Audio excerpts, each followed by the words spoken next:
안녕하세요. 신디와 에디의 에디입니다. 오늘은 림파자 복용 7개월 차 후기에 대해서 말씀드리고자 합니다. 제가 앞에 그 11번 영상에서 림파자 소개하고 부작용에 대해서 영상을 올린 게 있습니다.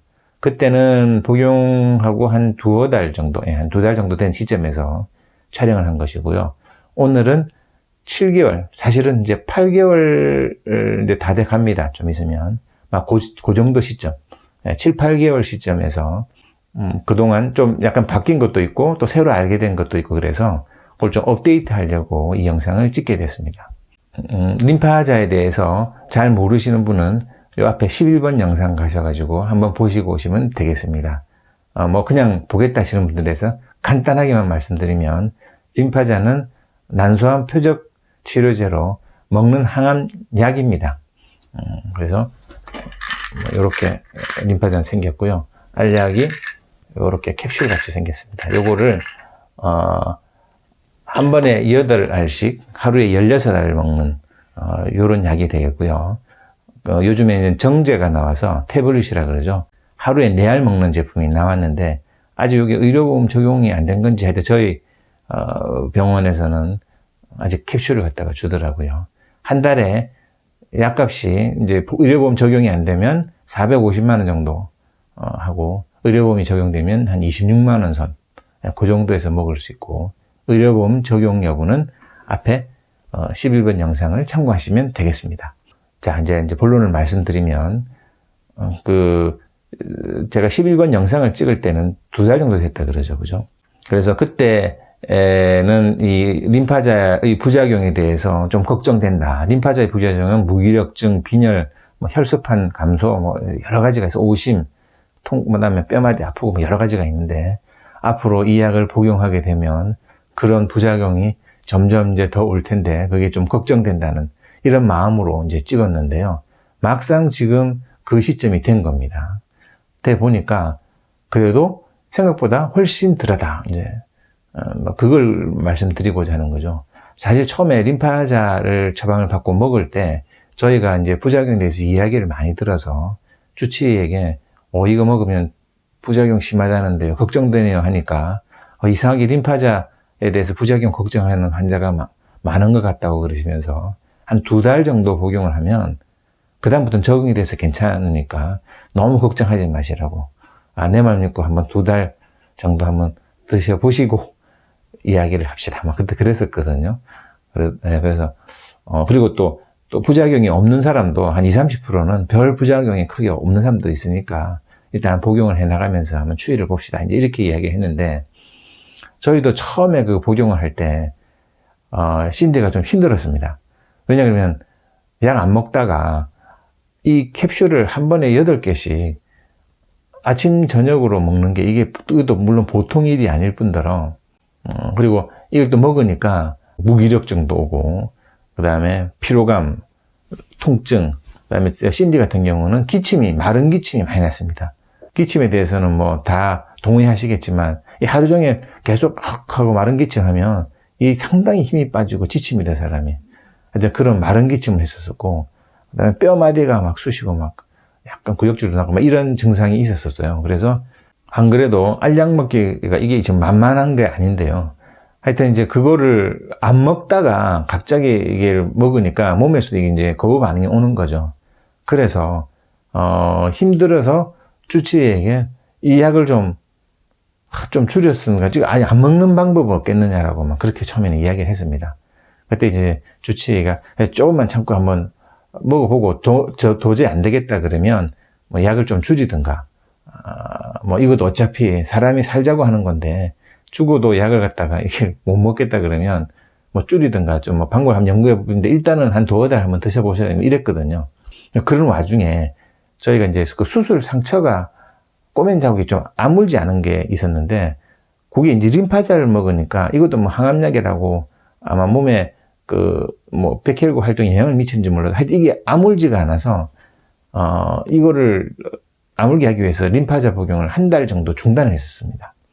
한 달 정도 중단해서 다시 이제 아물고 난 다음에 약을 먹기 시작했었는데요.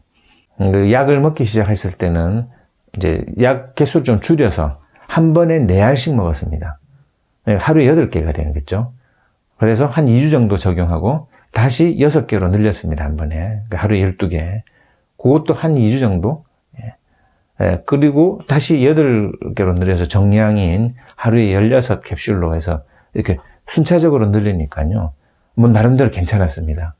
물론 이제 이 부작용이 조금 있지만 그래도 첫 2달에 비해서 이렇게 순차적으로 늘려나가니까 훨씬 그 적응하기가 좀 쉬웠고 피로가 올 때도 있지만 안 올 때도 있고 그랬었습니다. 그래서 평상시에는 하루에 한 10,000보 정도 걸어 다닐 정도의 그 체력은 됐기 때문에 보통 이 림파제 먹으면 무력감이 온다든가 막 이러는데 뭐 그러지 않았기 때문에 이제 그렇게 걸을 수가 있었던 거죠. 물론 그러다가 또 어느 날 피곤하면 그때는 이제 뭐 집에서 쉬고 뭐 그랬었습니다. 그리고 기침이 이제 없어지더라고요. 그래서 요즘에는 기침하지 않습니다.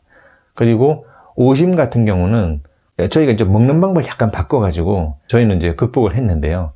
11번 영상을 보면 식후 30분에 저희는 먹습니다. 이렇게 되어 있는데 그 이후에 뭐 약을 먹고 자꾸 막 토할 것도 같고 그랬는데 약을 어떤 식으로 저희가 이제 바뀌었냐 그러면 아침에 이제 9시 반에서 10시 사이에 약을 먹고 밤에 9시 반에서 10시 사이에 이제 약을 먹는데요.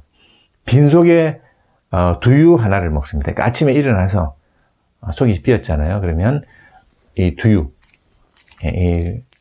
두유를 갖다가 하나를 먹고 그 다음에 한 10여 분 정도 있다가 5분에서 10분 정도 있다가 그 다음에 이제 이 약을 먹습니다. 약을 먹고 난 다음에 한 뭐 30분이나 1시간 후에 아침 식사를 하게 되는 거죠. 요런 식으로 하니까 약이 식후에 먹는 것보다 훨씬 나은 것 같아요. 식후에 약을 먹게 되니까 이 약을 먹으면 물도 많이 먹어지잖아요. 그죠? 안 그래도 밥 먹은 데다가 물까지 먹으면서 약을 먹으니까 오히려 더 안 좋아서 저희는 식후에서 식전으로 해서 두유 먹고 먹는 걸로 바꿨습니다. 그렇게 하니까 훨씬 나았고 저녁 때는 밤에 이제 약을 먹고 나서 자기 전에 저희는 잠은 약간 늦게 자는 편인데 하여튼 10시에 먹고 나서 조금 속이 약간 오심기가 있다 그러면 뭐 이런 이제 군것질 할 거리 저희 집에는 있습니다. 그래서 이런 거 한두 개 이렇게 아니면 과일을 좀 먹든가 뭐 이렇게 먹으니까 또 약간 오심 올라오는 것도 낫고 좋다 그러더라고요. 그래서 저희는 이런 식으로 이 사람마다 다 틀릴 겁니다. 각자 자신에게 맞는 방법을 발견해서 드시면은 뭐 오심도 좀 줄이고 이제 이 이게 통증도 좀 없어지고 하여튼 뭐 결론적으로 이야기를 하면 주치가 이야기한 대로 한 2-3달 정도 지나니까 뭐 적응이 되고 괜찮은 것 같아요. 이제 앞으로 정제 타입이 이제 의료보험 적용이 돼서 저희가 먹게 되면은 훨씬 더 편해지겠죠. 약 개수가 줄어드니까요. 그래서 뭐 저희는 크게 뭐 부작용이 없었습니다. 딱 하나 구내염이 이제 왔다 갔다 하더라고요. 구내염은 조심을 해야 된다고 저는 강조합니다. 왜 그러냐 그러면 이 구내염이 생기면 뭐 걸레실 보신 분 아시겠지만은 밥은 물론이고 물도 잘 못 마십니다. 이게 아파서 입안이 소위 말해 입안이 안에 염증이 생겨서 입천장이라는 게 다 이제 허는 건데요. 그래서 구내염은 이게 생기면은 밥을 못 먹으니까 영양 상태가 나빠지면 암 환자들이나 뭐 일반 사람들도 마찬가지지만 뭐 안 좋잖아요. 그죠? 그래서 구내염은 초기에 박멸을 해야 됩니다. 약간 구내염기가 났다 그러면 바로 치료를 해서 구내염이 어떻게 커지지 못하게. 저희도 이때까지 구내염이 여러 번 왔었어요. 그 중에 일부는 왔다가 지풀에 그냥 없어진 적도 있지만 몸이 좀 피곤하고 막 이럴 때는 구내염이 발현이 되더라고요. 그래서 저희 유튜브 앞에 영상에 아마 뮤테라실이라고 찾아보시면 있을 겁니다. 요 뮤테라실이 여기에 구내염에는 아주 저 추천드리는 약입니다. 뭐 알보칠이니 뭐 딴 거 있는데 알보칠 같은 경우는 굉장히 그 통증을 유발하고 또 뭐 이거보다는 효과가 뭐 훨씬 못하다고 뭐 저희는 생각합니다. 그래서 요거 뮤테라실이라는 건데요. 요거 의사 선생님한테 처방받아가지고 요거 상비약으로 가지고 계시다가 약간 구내염이 생길 듯 하면 바로 요거는 이제 약간 액체가 있어요. 표면에 피막을 씌우는 이런 형태고 통증 같은 거 없습니다. 알보칠 같이.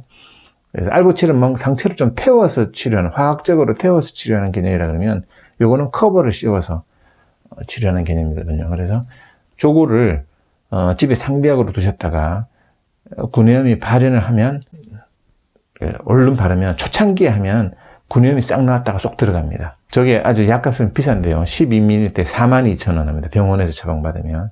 그래도 아주 효과적이니까 뭐 림파자 드시면서 구내염에 조고 하나 좀 준비해 두시면 좋겠다 하고, 조고 어디서 사냐고 자꾸 저한테 물어보시는 분들 계시던데요.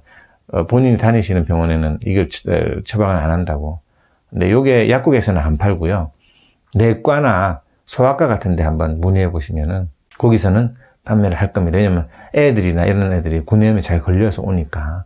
그래서 주변에 소아과는 내과나 소아과에다가 전화를 해보시고 뉴테라실을 갖다 처방해 줄 수 있느냐고 물어보시면 될 겁니다. 아마 병원에서 사게 될 겁니다. 약국에서 사지 않고. 그리고 가격이 아마 내과나 같은 데서는 미리수를 잘 보세요. 저희는 12ml에 42,000원 주고 샀지만은 아마도 6ml에 42,000원으로 살 확률이 높을 겁니다. 이게 굉장히 비싼 약이더라고요. 어쨌거나 하여튼 뮤테라실 저 하나 알아두시면 되고요. 림파자를 한 7개월 정도 복용을 했는데 빈혈이 지금 7개월 시점에 아직도 그대로 유지가 되고 있는, 뭐 그 비결은 골고루 다 잘 먹는, 저희는 그랬습니다. 저희 주치의가 아주 빈혈이 좋다고, 이 수치가 뭐 하시냐 그래서 뭐 별거 없어요. 그냥 골고루 다 조금씩 다 먹고 있습니다. 그러니까 그거 꽤 괜찮은 거다, 그렇게 하시라고 뭐 그렇게 이야기를 했거든요. 그래서 골고루 드시면서 적당한 운동하시면서 이거 드시면 뭐 부작용에서 많이 벗어나실 수 있겠다 생각하고, 그 다음에 림파자를 먹은 소감에 대해서는 그래도 이 약을 먹고 있으니까 수치가 CA125가 굉장히 안정적으로 유지가 되는 것 같아요. 저희는 지금 2대, 2점 몇 뭐 이런 식으로 지금 유지가 되고 있는데요. 그래서 뭐 약 드시기 좀 힘드시는 분도 있으실 텐데 가능한 한 자기에 맞는 방법을 찾아서 꼭 드실 수 있는 분들은 꼭 드시기 바랍니다. 처음에 부작용 막 오고 하면은 딱 약 먹기 싫어질 텐데요. 그것만 조금 극복하면 괜찮아질 확률이 높습니다. 저희처럼. 물론 사람마다 다 틀리겠지만. 그래서 림파자는 먹을 수 있으면 정말로 그거는 행운이고, 저희는 하느님이 정말로 저희를 사랑하셨는지 이렇게 의료봉으로 먹을 수 있게끔 이렇게 해주셔서 정말 감사드리면서 그렇게 먹고 있다는 말씀을 드리겠습니다. 그러면 또 시간이 어느 정도 흐른 후에 림파자 또 업데이트되는 정보는 그때 또 다시 올리도록 하고, 오늘 영상은 여기서 마치도록 하겠습니다. 감사합니다.